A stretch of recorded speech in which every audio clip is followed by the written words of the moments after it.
Okay, so the laptop's recording now. Morning, miss. 13A and 13B will be probability basics. It does cover concepts such as the conditional probability rule and the total law of probability, and also complementary events, mutually exclusive, and the addition rule as well. So all of these concepts here were covered in Year 11 methods, Unit 1 and 2. Essentially, it's revision, okay? So I don't want to spend any time on this, though I do highly recommend that you complete it. I will check if you've completed these exercises. The more questions you do, the better it is for yourself. So, on to discrete random variables. Now, in Year 11, we've talked about flipping a coin or tossing a coin, rolling a die, and we've recorded the results across multiple stages of experiments. We may have created a tree diagram from those events. We've created probability tables where you would have had a two-way table maybe, where you would have had die 1 and die 2, right? And you would have recorded the results here. You would have created a Carnot map as well, which would have had A and A dash. Sorry. Yeah, let me start that again.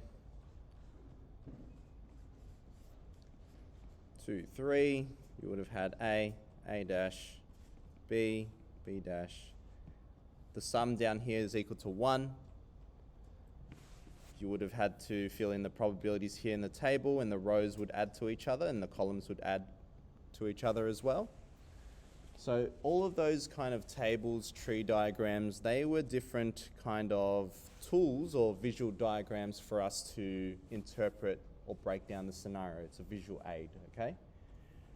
Now, as we move into 13C now, we're moving into more abstract territory, which means that we're going to go into the deeper mathematics to see how the behavior of these events occur. And we're going to see if there's a pattern that arises, okay? Because all of these kind of probabilities is experimental. We look at them, we observe, and we try to figure out a pattern. That's what mathematics is all about, okay? Or one big part of mathematics. So let's go through here and let's read through. Suppose that there are 3 balls drawn at random from a jar containing 4 white and 6 black balls. Okay, so you can either pick out a white ball or a black ball. There are 4, so there's a total of 10 there. You can see there's a total of 10. And there's this idea of with replacement. So there's going to be a difference between the two, with replacement and without replacement. Each selected ball is replaced before the next draw. So you take out the ball, you put it back in. You take out the ball, you record your results, you put it back in. Okay, so you can see this is the experiment that follows. Okay, what do we call this epsilon here, this E symbol? What does it represent? A sample space, okay, so this here represents the sample space. So meanwhile, we're going to do a little bit of revision on the notation as well. What about each of these WBB and these combinations here? What do they represent? Elements? Is there another name for it? Yeah, so we're going to call these outcomes. Why the curly brackets? It's a set, okay. Could I ask why we don't use a round bracket or a square bracket?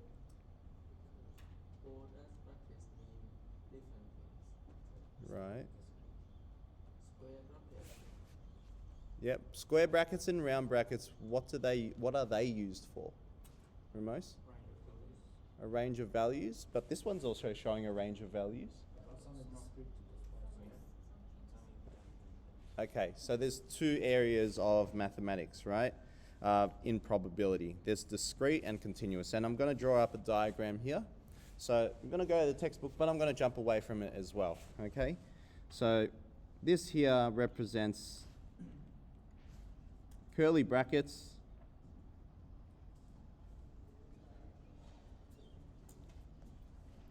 They are used for discrete values. Okay?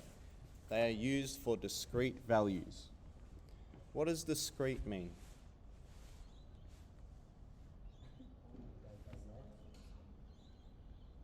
Hands up, hands up. Rob? Exact values? Okay, just only those values, okay. So what's the opposite of discrete? Continuous, okay. So continuous and discrete. Those are our two areas of mathematics in terms of probability. So what I'm going to do is I'm going to set this up.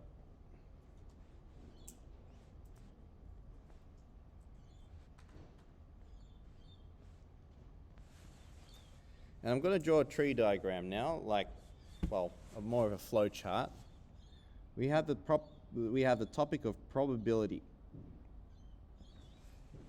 That's our domain of mathematics right now. We're just starting on it. There are two domains that we mainly focus on in the scope of Year 12 mathematics, in terms of Year 12 methods. One side is discrete probability. The other side of it is continuous probability. Okay, just to make this very clear. And I will continue to refer to this diagram or this flow chart as we progress through the chapters in this unit. With discrete probability, we have chapter 13, which is about discrete random variables.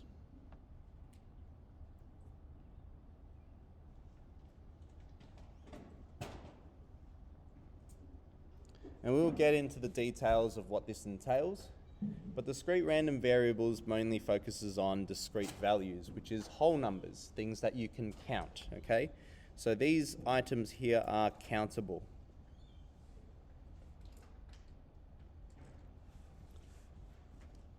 You will come across things like a probability distribution table. So this is just a little example here, just so you can see some sort of visual attached with it. Where you'll have probabilities here and some values in the top row, like 0, 1, 2, 3. This is mainly chapter 13. From each of those, you will learn how to calculate the mean, some certain statistics involved with it. So the mean, the spread, the standard deviation, the variation, and we'll go through what each of those terms mean. Now, if you've done general maths, or if you did general maths last year, these terms here would be a bit familiar with you because they do regard data analysis and statistics, okay? When we go into chapter 14, we're still in the domain of discrete mathematics, but we look at something more specific now. It's more of like a honed focus, and this is what we call binomial distributions.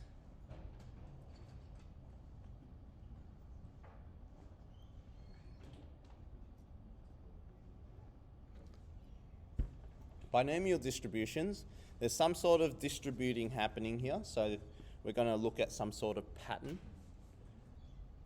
And this word binomial means that there's two nomial names or things, right? So we're breaking down the language here.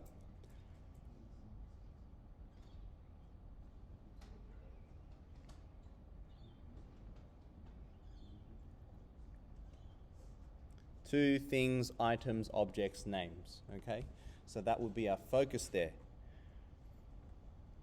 It's not something completely unfamiliar to you, because what we're looking at is two particular. Now, if we were to focus and hone down deeper into probability, it's got to do with two outcomes. What's the most obvious example of something with two outcomes? Flipping a coin. Okay, almost everyone basically had the same answer. What about if I was to talk about weather? Is there anything that you can give me an example of that has two particular outcomes? Rain or no rain? Sunny day or not a sunny day? Okay. What about if you're catching public transport to school? Sorry? Late or on time. Okay, so you see there's this duality or opposing ideas, right? This is where the idea of binomial distributions starts to come from. So that's the basis there. There's always two outcomes.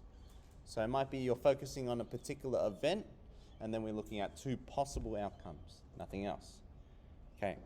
In that there, you will look at items such as N and P. These are just some items there, and we'll talk about those later on. That's binomial distributions, and we'll delve further into that as well. Now, after chapter 13 and 14, we step into chapter 15, and we move into continuous probability. So continuous probability focuses on things that we can measure. So what are some examples that you measure? What would you measure? Height, that's one thing that you can measure. Temperature, okay. Sorry? Time?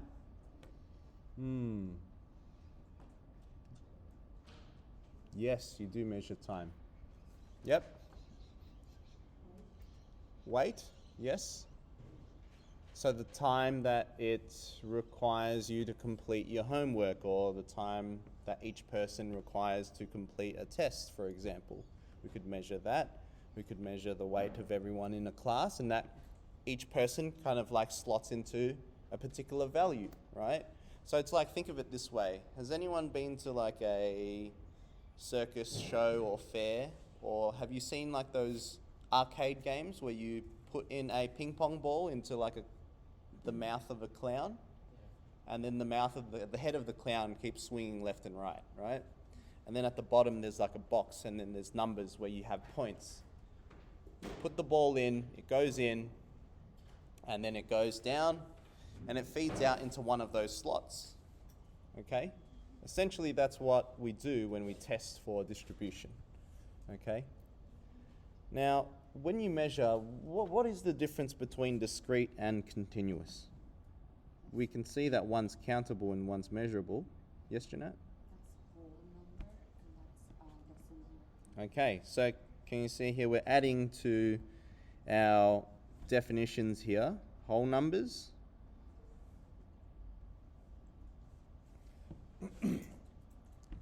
So things that are countable, which means that they are natural numbers. And what about continuous? Not just rational? Yeah, real numbers, correct. So any number between negative infinity and positive infinity. The way that I like to think about this is that when you talk about height or weight or time, there's milliseconds, there's decimal places involved, so they're not whole numbers, right? You wouldn't have a shoe size that's just 9 or 10. There's 9.5, 9.25, 9.75. Yeah? Likewise, over at discrete probability, you wouldn't count 9.5 sheep, would you? Or 9.5 people. It's not possible. So that's to distinguish between the two ideas. Now, just an overview as we go over to here. Everything that you've learnt previously prior to this topic from the start of the year, in fact from the start of last year, will be used. Because once we get to chapter 15, we're going to focus on what we call probability density functions. Probability density functions. Okay, so we know that there's going to be an aspect of functions with an f of x. And there's going to be something like that, yeah, where 0 is elsewhere. I'm just creating some sort of framework here. So it's just like a trailer, yeah? Think of it as like a movie trailer. I'm only giving you like snippets of things, okay? So that when you do come across it, it's not completely unfamiliar. Here we're going to have graphs as well.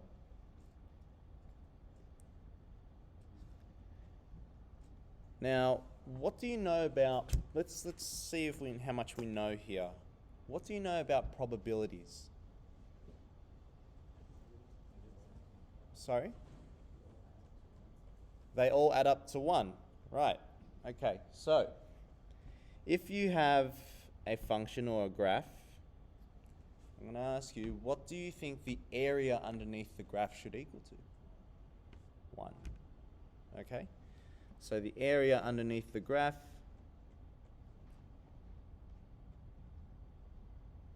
is equal to 1.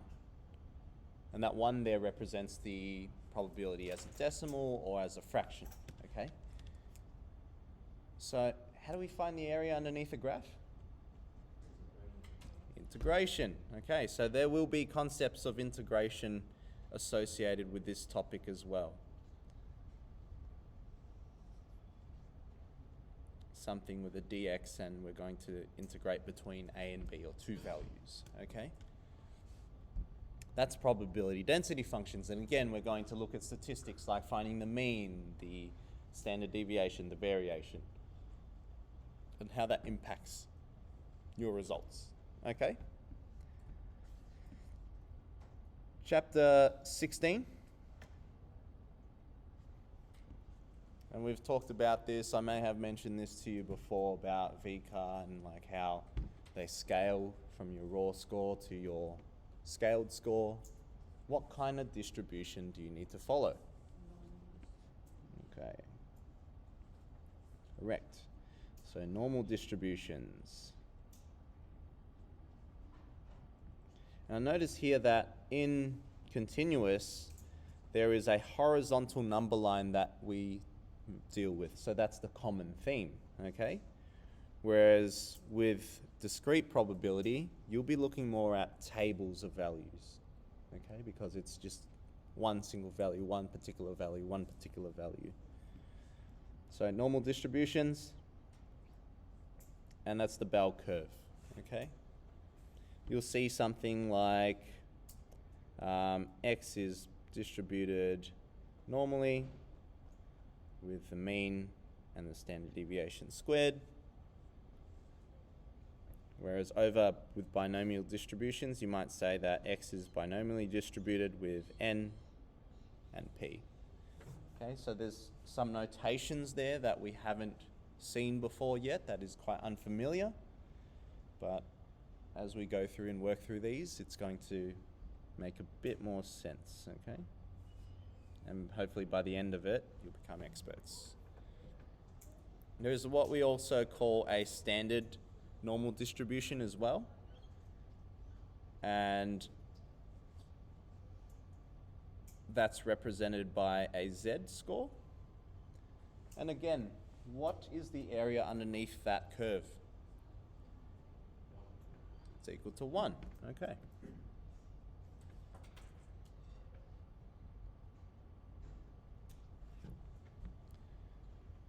We've got a chapter 17 as well. However, for now, yes, Lukman? Standard deviation and distribution. So the distribution talks about the diagram or the overview of the event, whereas the standard deviation looks more into the detail of the statistics of things. It's associated with the mean. Okay, so it's like a stat calculation. It's a measurement of something within the event. Okay, whereas the distribution is just referring to the overview. Yeah. So that's a nice overview there. You can see we're starting on the left there. We're starting at discrete random variables.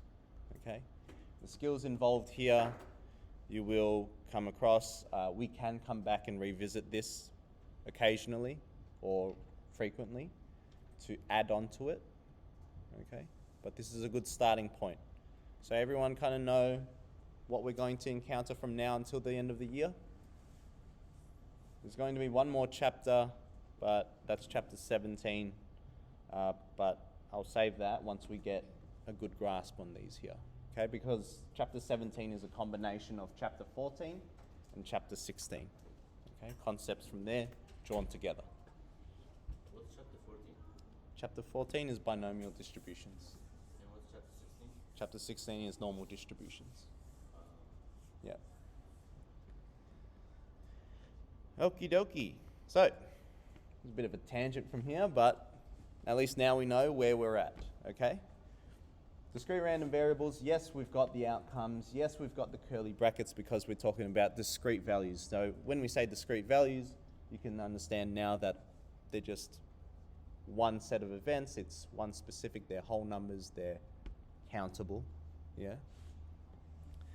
So we're going to look at drawing the balls out. Now, how many times do we draw the balls from the bag each time? How many balls do we draw?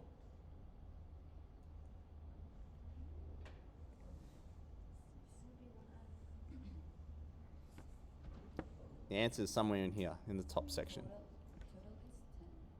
is 10. How many balls do you draw? 3 balls, okay. When I say look for the answer, I notice that a lot of you just look later on in the sentence, like it's supposed to be somewhere there. No one tends to start from the start of the sentence or the start of a paragraph, so I do recommend that when you do look for information, okay? So sometimes the answer is just at the beginning, okay?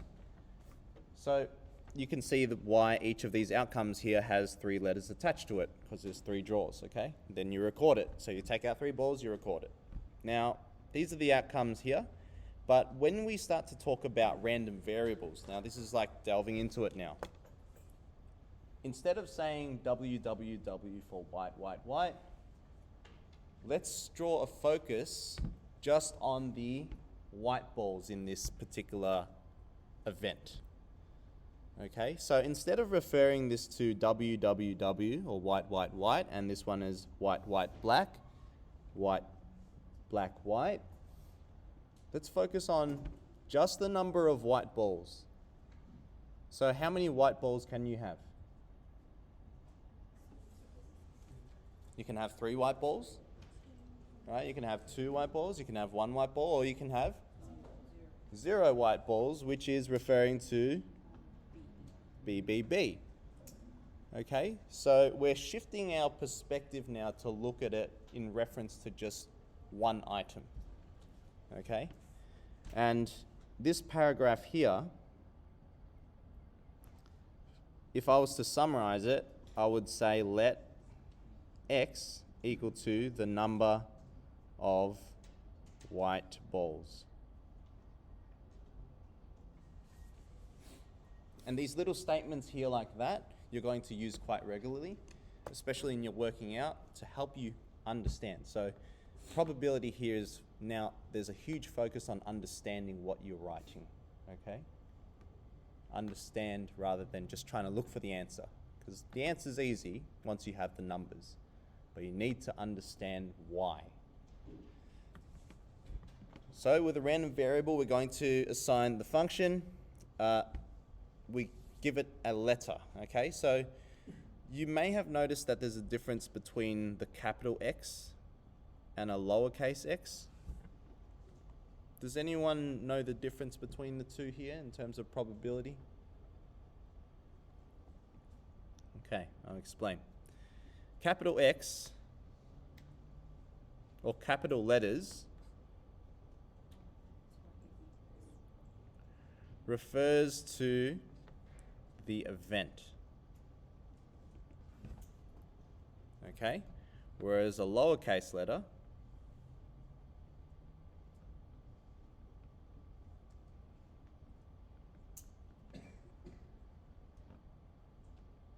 refers to a particular value or a value in the event. Or I'll just say to a value. Okay? Obviously, it's the same letter, so it's associated with each other. It's linked to each other. So does it make sense now that if I say that X is the number of balls, and if I want one ball, would I use a capital letter or a lowercase letter for this particular case? A lowercase, okay. So we're understanding now. Good?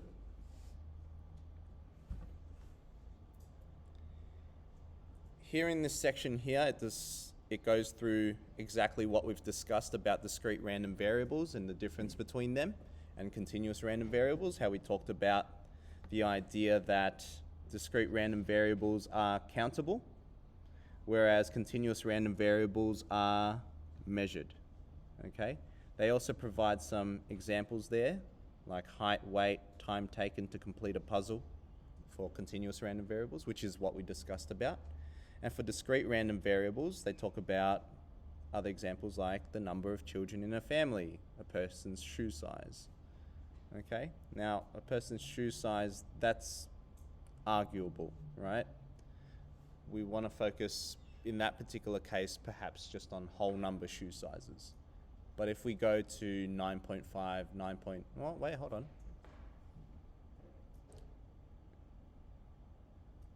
Would we say that shoe sizes are discrete?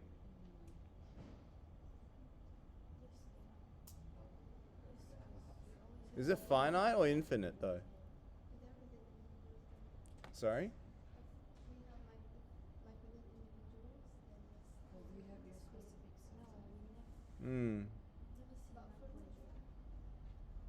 Well, if we're talking about, yes, Lookman?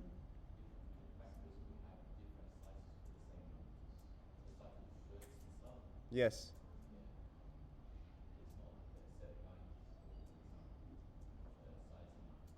Right, so a size 9 manufactured in a particular place might be different to the measurement size of a place in another, from another factory. Is that what you're saying? Yes. Okay, so it depends on how we interpret it. So I would specify here that if we're talking about a person's shoe size and we're saying it's discrete, we would only be looking at whole number shoe sizes.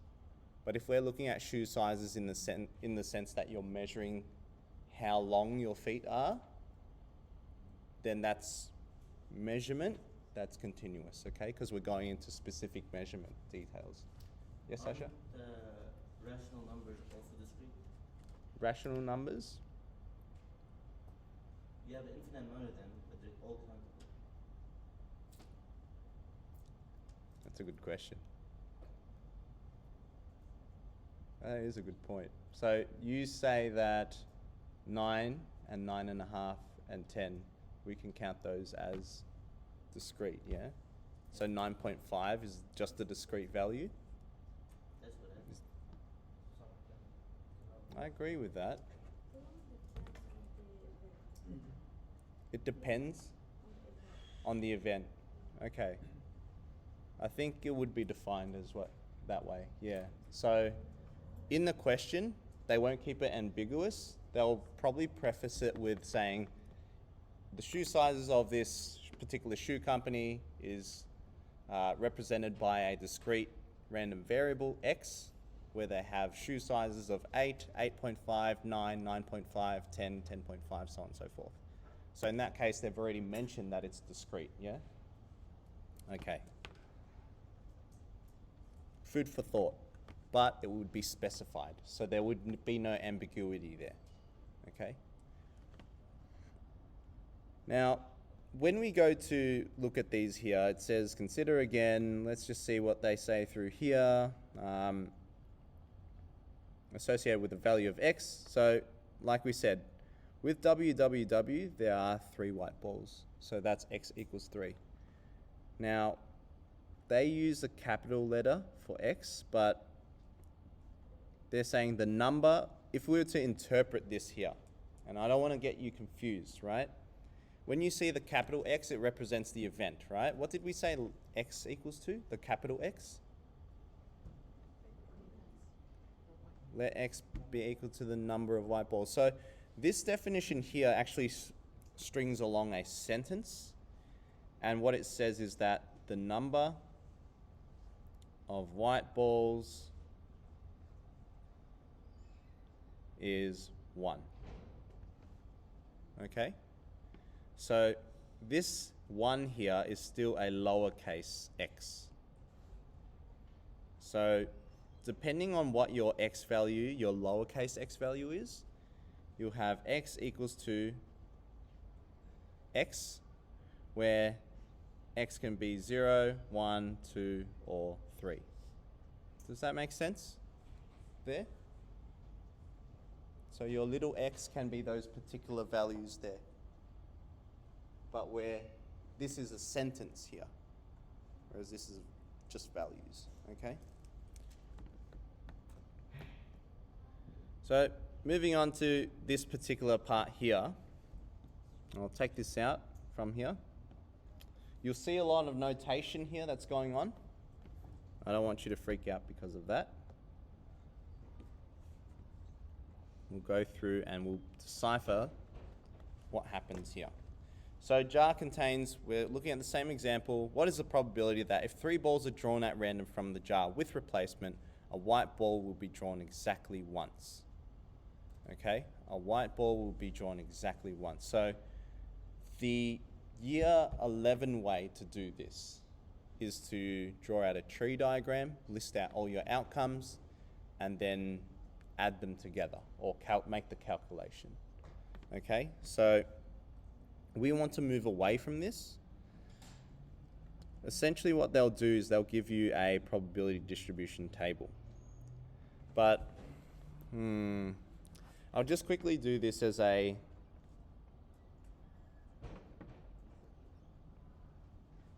tree diagram, just so you can see the basics of it.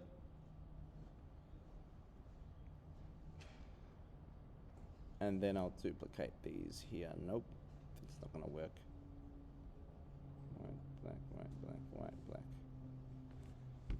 If we want just one, x equals 1, which means that if we just want one white ball, we have to go through and look at this branch. We have to go through and look at this branch. That's 2 white balls, sorry. That's 1 white ball. And our last branch here. How many outcomes are there at the very end? There's 8 outcomes. And we are looking at 3 of those branches. Okay, however, in saying that though, it's not exactly even though, is it? The chance of drawing a white ball and a black ball. So is 3 out of 8 our total outcome or our desired outcome? Not quite. Because there's a weighting to this, right, Lookman? That's right. So, what have we forgotten from this diagram? What did we need to add on? Numbers, probabilities. Okay, so what would your chance be of drawing out a white ball? 4 out of 10. What's your chance of pulling out a black ball? 6 out of 10. After you make a draw and you put it back in, is for your next set of draws, for your second draw, are your probabilities going to be different or the same? The same, okay. So again, like you can add all this information here, but I'm not going to fill it out because it's going to be the same for each part, right? So 4 out of 10, 6 out of 10. So if we want a white, a black, and a black ball, how do we calculate that? Okay, so the number of white balls is equal to 1. The definition of that is the probability of getting a white, a black, and a black, or, that's a plus, the probability of getting a black, a white, and a black, or a probability of getting a black, and a white. Okay? Each of these here, we go along each line. 4 out of 10. And are we going to add along these branches or are we going to we're going to multiply along a single pathway, okay? So 4 out of 10 times 6 out of 10 times 6 out of 10. Now you'll see here that there are different combinations of it. And notice how I use the word combination, because this is going to kind of set us up later on when we go into binomial distributions. The idea of combinations, which we may have touched base on last year with the factorials and NCR, we're going to use that as well. But right now we're starting from the basics, and this is like you're exploring it from the raw perspective, okay? So 6 out of 10, 6 out of 10, 4 out of 10. You see that they're all the same calculation, so we can group that as a simplified version, okay? So if we multiply them all together, 12 times 36, or 3 times 4 times 6 times 6, what are we going to get? Sorry? 18 times 18. Whereabouts did you get 18 from?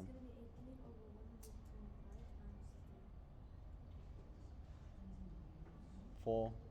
Which part?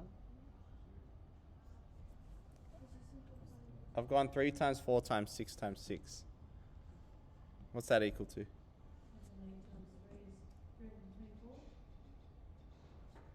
324?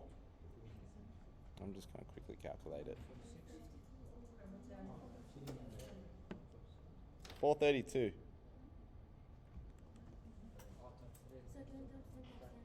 Thousand. Sorry. So that ends up being 0.432. Okay. So if you just want to draw out one white ball every time when you draw out 3, the chance of that is 43% of the time. Okay? So there's a 43% chance of success of drawing out just one white ball in your 3 draws. Okay? 43%. Or 0.42. Lookman? Yes.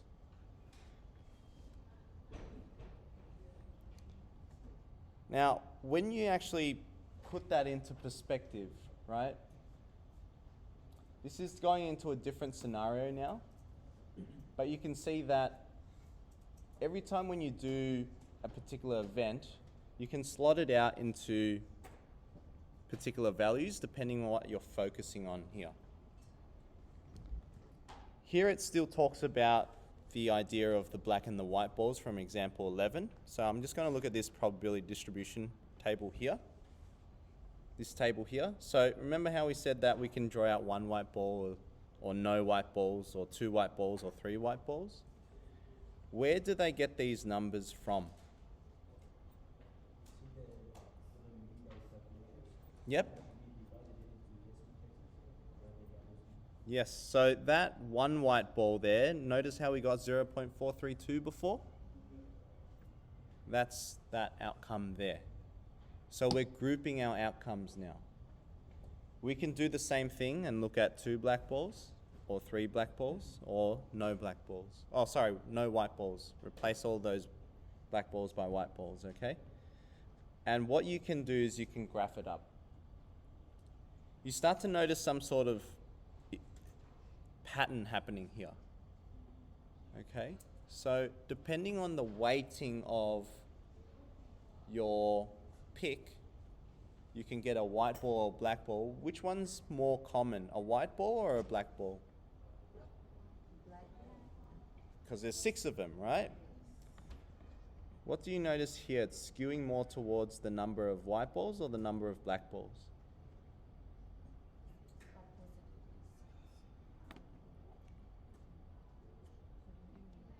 Here's no white balls, right? So that means 3 black balls.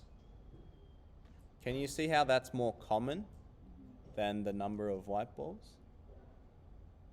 But if you want one white ball, that's the most common one, which means that you have 1 white ball and 2 black balls.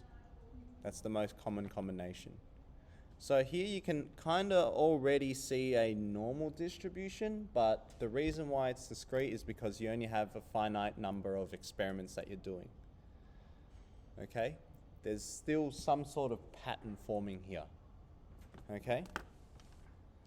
What we call this here is a discrete probability function or a table, whereas this here is a mass function.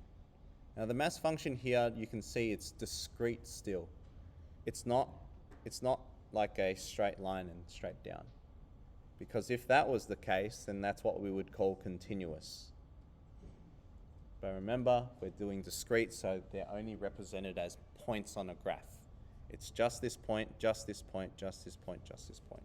The reason why they put dotted lines is just to show you that they're associated with those values there. Okay? Now, what do you notice about, let's have a look at the table and focus on the table for a bit. What do you notice about the probabilities there? What happens? You can take out your calculators and try out a few things. I want you to take out your calculators and try a few things. What happens to these numbers here? Rob?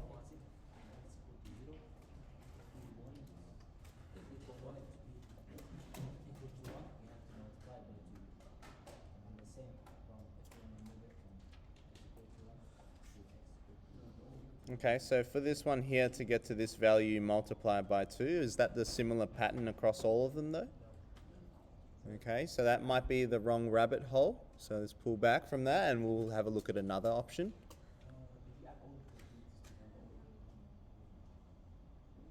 Yep.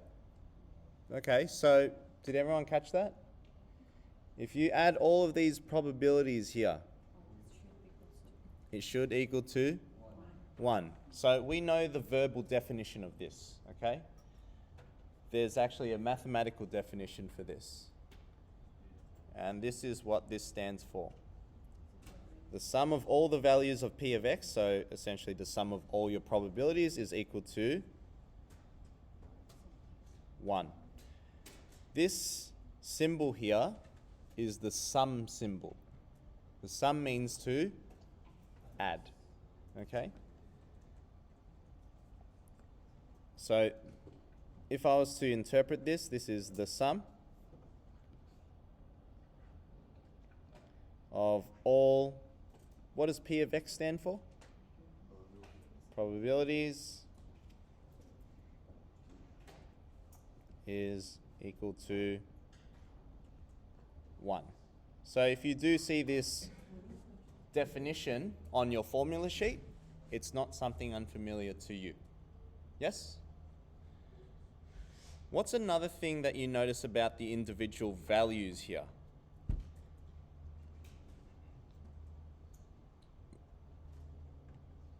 Each individual value.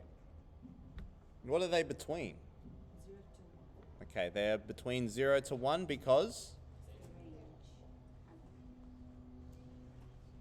Yep. So that's this definition here. Each probability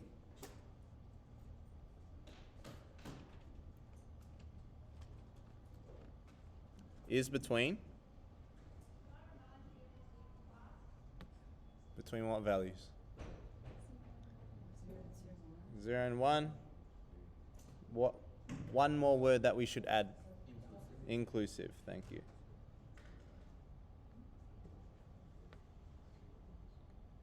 Between 0 and 1 inclusive.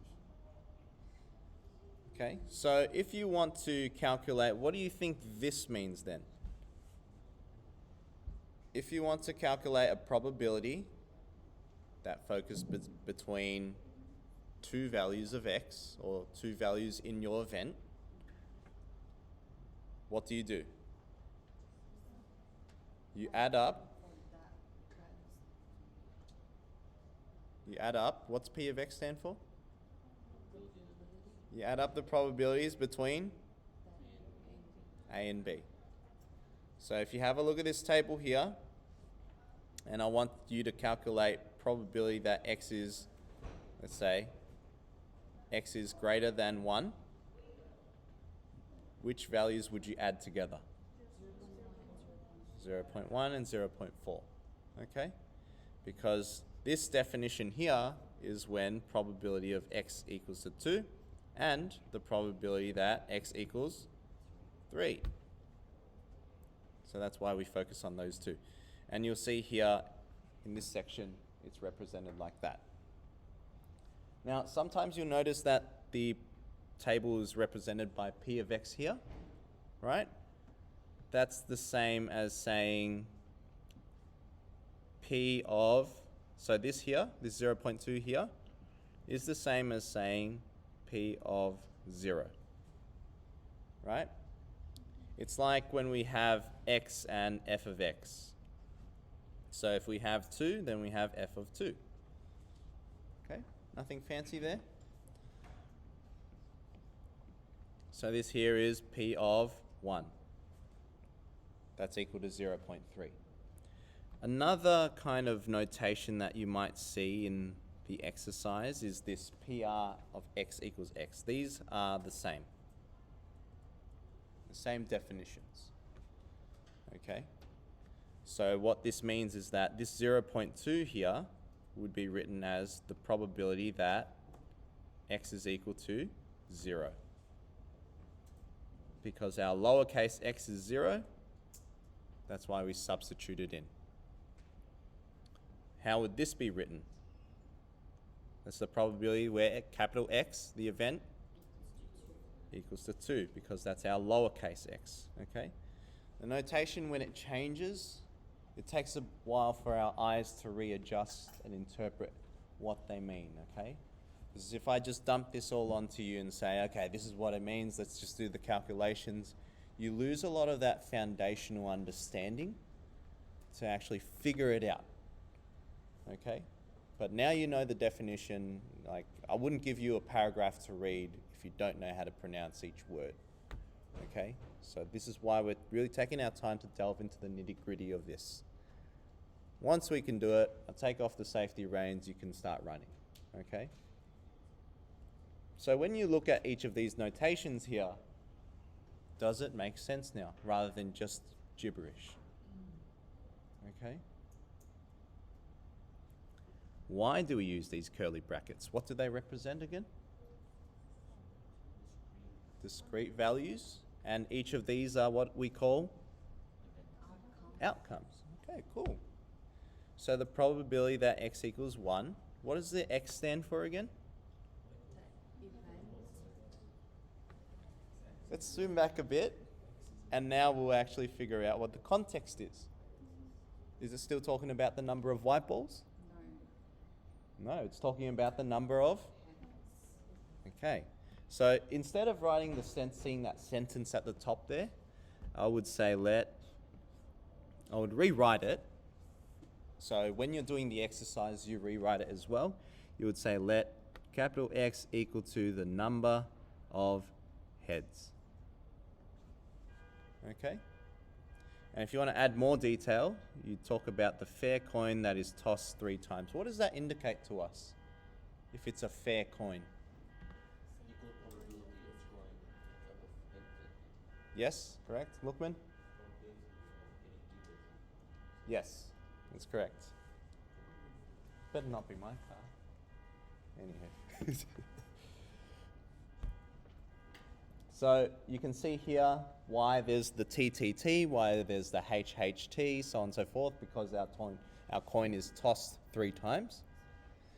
And where do you think they got the 1/8 from?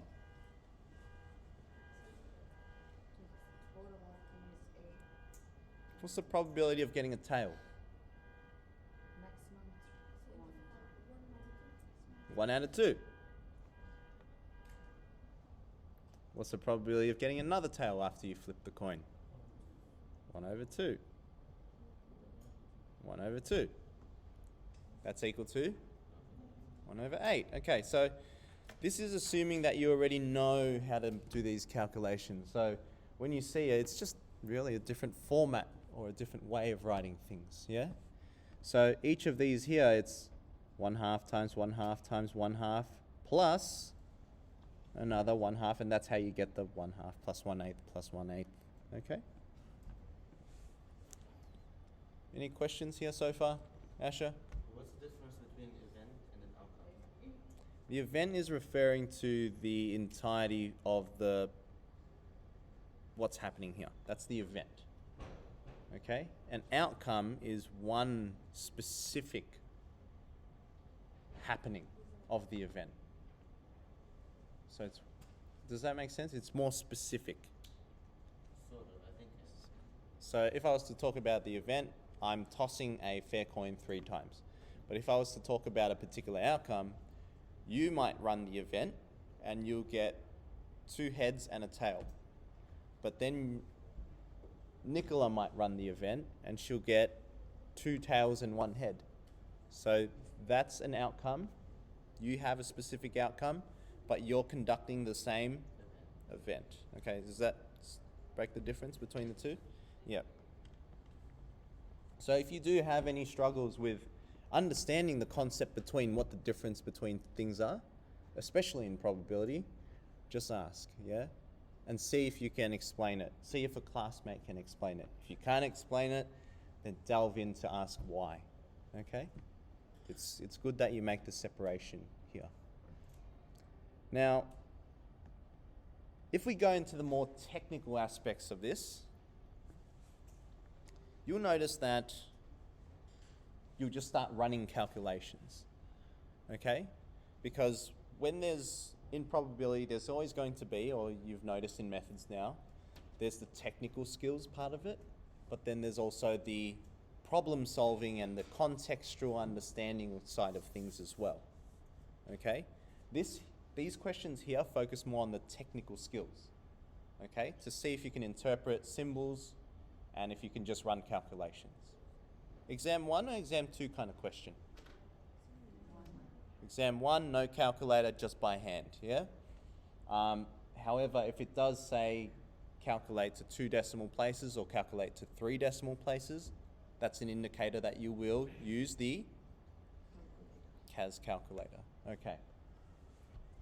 Now have a look at here. We can easily calculate the probability that x is greater than or equal to 4, right? So which ones would we add together? 4, 5, 6, 7. Are we just focusing on just adding these numbers here? No, it's specifically saying that it wants the probability. So we're going to hone in our focus on these particular values here, and we add them together. Okay?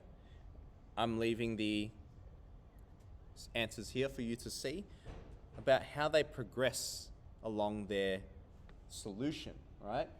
Because here, they write the definition first. They don't jump straight to the numbers, yeah? Because the probability that x equals 4, you verbally said that it's 4, 5, 6, and 7, right? So write out the definition first. The definition comes first, then comes the values, okay? If you don't understand the definition, you're going to add random numbers, and it's not going to mean anything to you. It's not going to mean anything to anyone. Okay? The definition comes first. Write out the definition. Okay? Now, what becomes a bit more tricky now is well, it's not tricky. After I explain it, it's going to make sense to you, right? Conditional probability. To some people, it's just an equation. To some people, when I say conditional probability, this comes into mind. PR of A, given that B occurs, is the probability where A is the intersection between A and B, divided by the probability of B. Cool. You can remember an equation, you can regurgitate an equation, okay? But what does this actually mean, conditional probability? There's a condition that's been placed, okay? So the way that we're going to explore this is if we look at Venn diagrams, okay? If we're looking at the condition that we're given B, our whole focus now is not on the total outcome anymore. It's just focus on B, okay? So what we're going to do is we're just going to highlight B, and here's our particular focus. That's our entire focus now. So if we're just focusing on the yellow section there, how much of it is A? A intersection, which is just this part. That part's still A, yeah? But we're not looking at all of A. We're just looking at the A within the given section, within what's given, okay? So I'm going to highlight that in a different color. So let's go back over here now and see if we can use this base knowledge, this principle here, to see if we can highlight the overall outcome and then the selected outcome within that section. Okay, so if we're looking at, and I'll have the kind of diagram side by side here, I'm going to highlight this whole outcome section as x is greater than 2. So which values should we highlight? Okay, so x is greater than 2 is 3 and onwards. It's not including 2, as you can see. We don't have an equal sign underneath there. So we're going to highlight everything under here.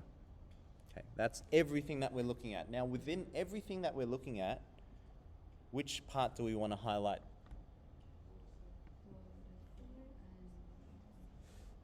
So which values?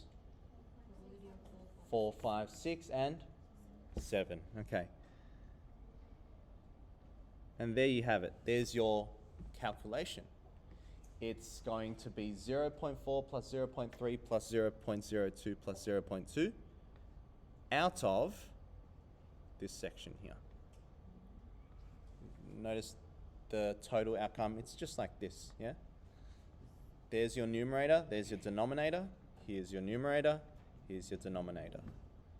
Okay, so when it comes to interpreting this, you also have to think about, okay, well, what's common, right? Because you'll see them write that notation out, maybe, which they didn't.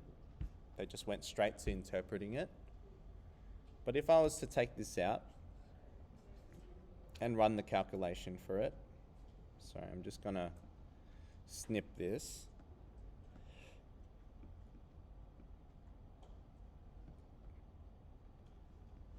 If I want to write out the formal definition,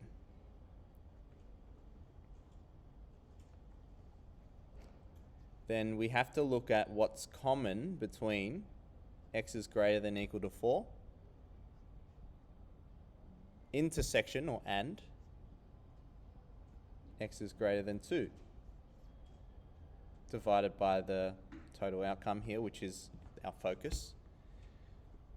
Sometimes people get mixed up with interpreting how this works. Okay. Good way to understand or interpret this is using a number line. And what values should we be focusing on? 2 to 4. Okay. 2, 3, 4. Actually, I'll do 0, 2, 3, 4 to 7. I'll do 2 to 7. 2, 3, 4, 5, 6, 7. Let's look at our definition of x is greater than or equal to 4. Now, I'm going to draw it out, but I want to see if you can catch me on my intentional mistake. That's x is greater than or equal to 4, yeah? We agree? And this here is x is greater than or equal to 2, yeah? Any issues here?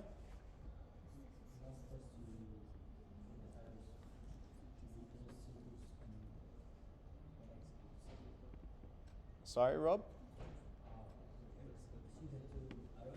Yeah. Okay, why is that?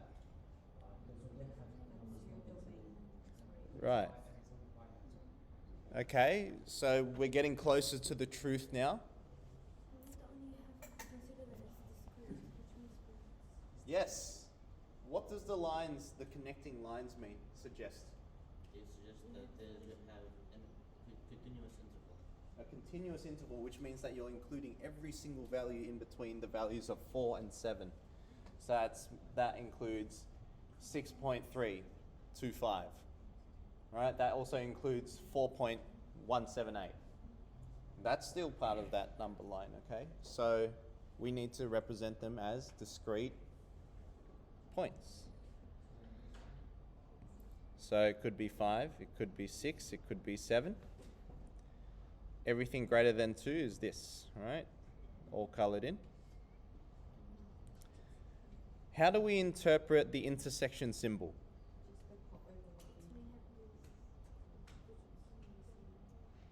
What is common? So the common sections are 4, 5, 6, and 7. So that's why our definition is simplified to the probability that x is greater than or equal to 4, because that's our definition there of what's common.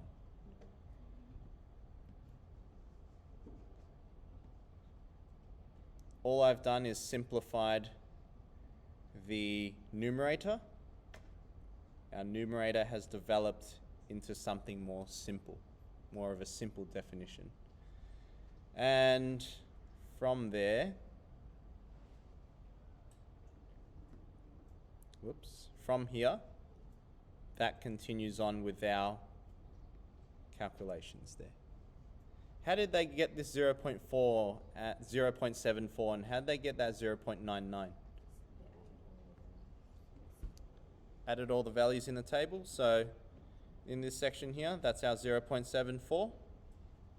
That 0.99 is our yellow section, okay?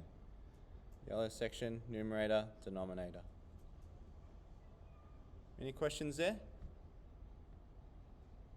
What I'd probably like you to do now is I'll give you just that one question to interpret.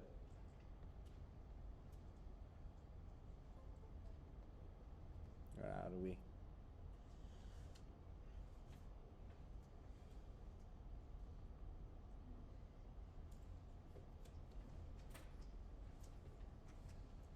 Two dice are rolled and the numbers are noted. We'll look at a bit of an yeah.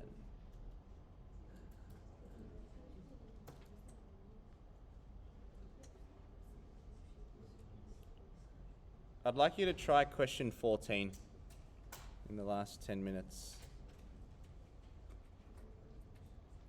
And I'll come around. Answer each question and think about, when you answer these questions, don't just think about, this is my question, I'm answering it. Think about, what do you actually want to know? Sometimes you might even do some brainstorming before you get to the question, right? So think about that. Give it a try. Meanwhile, I'll let you work with each other. I'll silently do the solutions on the board. Okay? So don't look. If you want to challenge yourself, if you don't know what's going on, then you can look. So remember in general maths when we had discrete and continuous? Remember when you made that chart where it was like, it was discrete, it was continuous, and then you split it up into two? Okay, but when you had discrete and when you had continuous, when we knew it was discrete, it had to be whole numbers. Yeah. So then that one about the foot length has to be, the square has to be... The shoe size, yeah? Yeah, okay. Yeah. It depends. Like, say, for example, what if the shoe size was measured in centimeters, though? So it could be like 58.3 centimeters. Then that would be continuous or discrete? Yeah, that would be continuous. Plus, like, you think about shoe manufacturers, yeah? And this is, like, the truth of it. Not all of the shoe sizes, all of the 100% of the shoes are created within the standards. There's always going to be a margin of error with any kind of production. Because I just remember it was like, you would ask questions like, is this discrete or continuous? Right. The categories, right? Yeah, categorical data or numerical data. Was that the one? The different types of datas? Okay. Yeah. But I don't remember what we classified shoe sizes last year. But I Yeah, remember I think it depends really, but typically speaking, shoe sizes would say discrete. Yeah, because we just focus on whole numbers, So I remember. I think I got a just to question keep it wrong. simple. I think I got a question wrong last year about this. All right, remember it. It's good that you remember it.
Yeah, and this one is we gotta keep it in mind.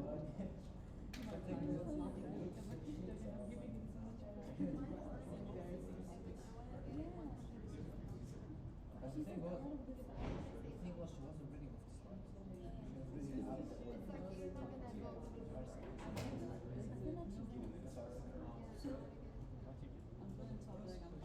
Hmm? Sorry?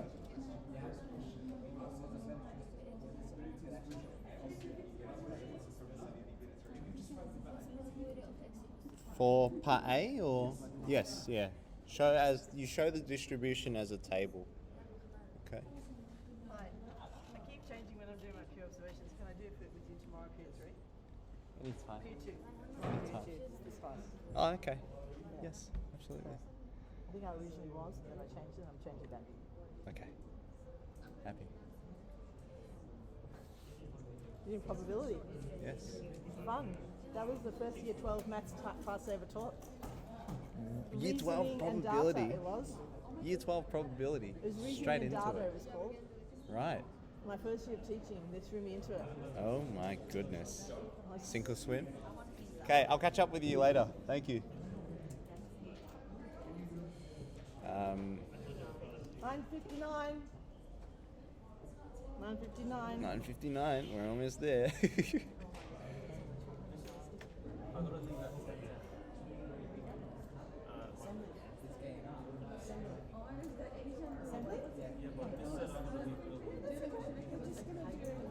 Circle activity. back in. I'll check back in today.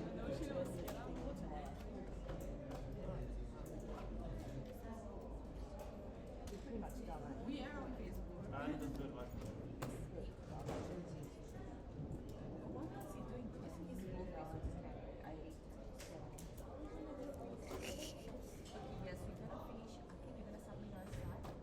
Oh, is it time?